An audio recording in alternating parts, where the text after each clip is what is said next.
یا ہادی، اے سیدھا راستہ دکھانے اور اس پر چلانے والے۔ سامعین گرامی قدر، اللہ تبارک و تعالیٰ کے اسماء حسنی میں سے ایک نام الہادی بھی ہے کہ آپ ہدایت دینے والے ہیں۔ عقل اس بات کا تقاضا کرتی ہے کہ ہدایت دینے والا راستے سے واقف ہو۔ اگر وہ راستے سے واقف ہی نہیں ہے تو کسی کو اس راستے پر چلائے گا کیسے؟ آپ نے دیکھا ہوگا کہ ریگستان میں لوگوں کے ساتھ کیا ہوتا ہے کہ جب ریت گرم ہو جاتی ہے اور اس کے اوپر کی ہوا بھی گرم ہوتی ہے، لیکن اس سے اوپر کی ہوا ٹھنڈی ہوتی ہے، تو ان دونوں میں جب ایک ہوا اس جگہ سے دوسری جگہ ٹریول کرتی ہے، سفر کرتی ہے، تو دور سے ایسے دکھائی دیتا ہے جیسے پانی ہو، اور لوگ اس میں چلے جاتے ہیں اور آخر میں جا کے صحرا میں ڈوب جاتے ہیں، کیونکہ وہاں پہ کوئی پانی نہیں ہوتا۔ مجھے کسی نے کہا ہے کہ پانی کی ہم تلاش میں صحرا میں آ گئے، کچھ اپنی گم رہی تھی تو کچھ آپ کا کمال۔ اگر ہادی کو یہ معلوم نہ ہو راستے کے بارے میں تو وہ خود بھی مرے گا اور دوسروں کو بھی لے ڈوبے گا۔ ہادی کے لیے ضروری ہے کہ وہ راستوں کو جانتا پہچانتا ہو، اسے معلوم ہو کہ کون سا راستہ ہلاکت کی طرف لے جاتا ہے اور کون سا راستہ زندگی کی طرف لے جاتا ہے۔ اسے یہ معلوم ہونا چاہیے کہ آگے نخلستان ہے یا آگے ریگستان ہے۔ اور ظاہر ہے کہ خالق کے علاوہ راستوں سے کون واقف ہو سکتا ہے؟ جس نے یہ صحرا بنائے ہوں، جس نے یہ دریا بنائے ہوں، جس نے یہ کوہ دمن بنائے ہوں، وہی ذات بہتر جانتی ہے کہ کون سا راستہ کیسا ہے۔ تو عقل اس بات کا بھی تقاضا کرتی ہے کہ اگر یہ ہادی خود خدا کی ذات ہو، اگر وہ خالق ہو، تو اس سے بڑا ہادی دنیا میں کوئی ہو نہیں سکتا، کیونکہ اسے معلوم ہے کہ میں نے کون سا راستہ کس کام کے لیے بنایا ہے اور اس کا نتیجہ کیا ہوگا۔ یہ بالکل ایسے ہے کہ کمپیوٹر کا پروگرام بنانے والا پروگرامر جو ہے، اسے معلوم ہے کہ اس پروگرام سے کیا نتائج برآمد ہو سکتے ہیں اور کیا نہیں ہو سکتے۔ آپ اپنے طور پر بیٹھ کے اس سے کچھ ایسے نتائج نکالنے کی کوشش کریں جس کے لیے وہ پروگرام بنایا ہی نہیں گیا ہے، تو کبھی وہ نتائج اخذ نہیں ہوں گے۔ تو جو پروگرامر ہو وہی جانتا ہے، تو اس دنیا کا جو پروگرامر ہے، جو خالق ہے، وہی جانتا ہوگا کہ کون سا راستہ ہے اور کدھر لے جاتا ہے اور اس کے نتائج کیا نکلیں گے۔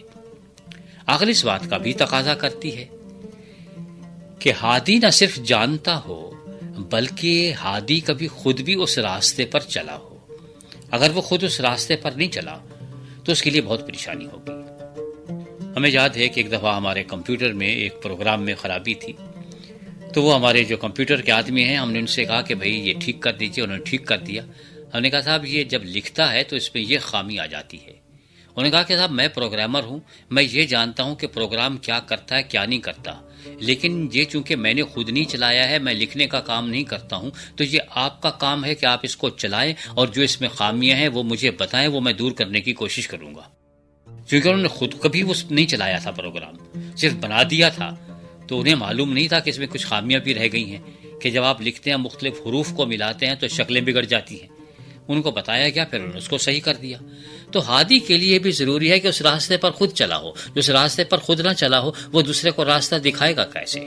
اور پھر عقل اس بات کا بھی تقاضا کرتی ہے کہ ہادی صرف راستہ دکھائے نہیں بلکہ ہمارے ساتھ بھی رہے، کیونکہ وہ جو شاعر نے کہا ہے کہ تم میرے ساتھ چلے ہو تو میرے ساتھ رہو، کہ مسافر سرے منزل بھی بھٹک جاتے ہیں تو ہمارا ساتھ دینے والا ہادی ہو۔ تو عقل ان تمام باتوں کا تقاضا کرتی ہے کہ صاحب ہمیں ایسا ہادی چاہیے جس نے یہ راستے خود بنائے ہوں، جو ان راستوں پہ چل چکا ہو اور جو آخر تک اس راستے پر ہمارے ساتھ چل سکتا ہو، صرف راستہ دکھا کے ہمیں چھوڑ نہیں دے۔ تو کیا کوئی ایسی ذات اس دنیا میں موجود ہے؟ کلام اللہ یہ کہتا ہے کہ یہ کائنات جب بنائی گئی تو اس کائنات کو بنانے والے یہ کن کہہ کے بنائی گئی، اور اس کلمہ کن سے بننے والی ہے، تو اس کائنات کی تخلیق کلمت اللہ سے ہوئی، تو وہ ذات ہونی چاہیے جس کے وسیلے سے اور جس کی وساطت سے اور جس کے طفیل، جس کی بدولت یہ دنیا وجود میں آئی، اور وہ میرے مولا سیدنا مسیح سلام علیہ کی ذات ہے۔ تو کائنات کے بنانے والے آپ ہیں، ساری کائنات آپ نے بنائی، تو آپ ان واسطوں سے اچھی طرح سے واقف ہیں خالق ہونے کی حیثیت سے۔ عقل کا دوسرا تقاضا یہ تھا کہ اس راستے پر آپ چلے بھی ہوں، لیکن ہم یہ جانتے ہیں کہ ذات پروردگار عرش معلیٰ پہ بیٹھی ہوئی ہے اور اس دنیا میں نہیں آئی۔ اگر اس دنیا میں نہیں آئی تو اس راستے سے ایک خالق ہونے کی حیثیت سے تو آپ واقف ہیں، لیکن خود رہبر ہونے کی حیثیت سے آپ کے لیے یہ ضروری ہے کہ آپ اس راستے کے سالک بھی ہوں، چلنے والے بھی ہوں۔ تو عقل کہتی ہے کہ آپ اس راستے پر چلے ہوں، اور کلام اللہ کہتا ہے کہ آپ اس دنیا میں تشریف لائے اور اس راستے اور اس وادی پرخار سے آپ گزرے ہیں، آپ اس راستے سے واقف ہیں۔ آپ کو معلوم ہے کہ اس راستے پہ کانٹے بچھے ہیں اور ان کانٹوں نے آپ کے پہتلووں سے خون کا خراج وصول کیا ہے، تو آپ ان راستوں سے بہت اچھی طرح سے واقف ہیں۔ عقل تیسری اس بات کا تقاضا کرتی تھی کہ آپ آخر تک ہمارا ساتھ دینے والے ہوں، تو آپ نے کہا کہ میں ہمیشہ تک، آخر تک تمہارے ساتھ ہوں، میں تمہیں کبھی چھوڑ کے نہیں جاؤں گا، میں تمہارے ساتھ ہوں۔ اور اگر تمہیں خدا نخواستہ کبھی اس بات کا احساس ہونے لگے کہ میں تمہارے ساتھ نہیں ہوں، تو اگر 2 یا 3 آدمی بیٹھے ہو تو مجھے کبھی پکار کے دیکھو تو صحیح، میں تمہارے درمیان موجود ہوتا ہوں یا نہیں ہوتا ہوں، میں تمہارے درمیان ہی ہوتا ہوں۔ اور میں تمہیں اس بات کا یقین دلانے کے لیے کہ تمہارے ساتھ ہوں، دوبارہ اس دنیا میں آ رہا ہوں، تمہیں معلوم ہو کہ میں نے کبھی تمہیں چھوڑا نہیں تھا۔ تو عقل جن باتوں کا تقاضا کرتی تھی وہ ساری کی ساری باتیں مسیح کی ذات میں پوری ہو جاتی ہیں، اور ہم یقین سے یہ کہہ سکتے ہیں کہ واقعی آپ الہادی ہیں۔ آپ نے ایک موقع پر فرمایا تھا کہ تمہارا اس دنیا میں اور کوئی ہادی نہیں سوائے میرے۔ تو جب آپ نے یہ دعویٰ فرمایا کہ اور میرے علاوہ اور کسی کو ہادی مانو بھی نہیں، کوئی ہے بھی نہیں، میں ہی ہادی ہوں، میں ہی مہدی ہوں، میں ہی راستہ دکھانے والا ہوں، میں ہی راستے پر چلانے والا ہوں، کیونکہ میں خود اس راستے پر چلتا رہا ہوں اور منزل مقصود تک پہنچانے والا ہوں، تو اب ہم آپ کو چھوڑ کے کہاں جا سکتے ہیں؟ ایسے ہادی کو چھوڑ کے اور ہمیں ہادی کہاں ملیں گے؟ ہادی ہمیشہ ایک ہوتا ہے، رہزن بہت ہوتے ہیں، رہبر ہی نہیں ملتے۔ رہبر کی تلاش میں لوگ عام طور پر رہزنوں کے پیچھے چلے جاتے ہیں، کیونکہ وہ بہت ہیں، رہبر ایک ہی ہے، وہی ذات جس سے ہم دعا کرتے ہیں کہ ہمیں سیدھے راستے پر چلائیے اور ہمیں سیدھے راستے پر چلائے رکھیے۔ تو وہی ذات یہ کہہ رہی ہے کہ وہ سیدھے راستے پر چلانے والا میں ہی ہوں، کیونکہ میں اس راستے پر چل چکا ہوں، کیونکہ وہ راستہ میں خود ہی ہوں، اس لیے یہ راستہ ٹیڑھا ہے ہی نہیں، اس کے غلط نتائج برآمد ہو ہی نہیں سکتے۔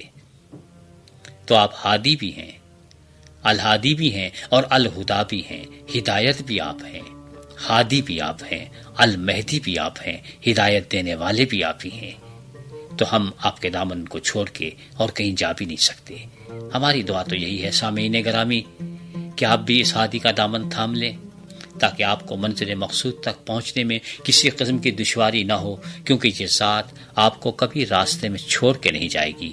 یہ بیچ مجدار میں چھوڑنے والی ذات نہیں ہے، بلکہ منزل مقصود تک پہنچانے والی ذات ہے، کیونکہ منزل مقصود بھی میرے مولا کی اپنی ہی ذات ہے۔ تو لہذا راستہ منزل سے الگ نہیں ہو سکتا، تو پھر یہ ہادی کیسے منزل سے الگ ہو سکتا ہے؟ آپ اس کا دامن تھام لیجئے، انشاءاللہ آپ کو منزل مقصود نصیب ہوگی۔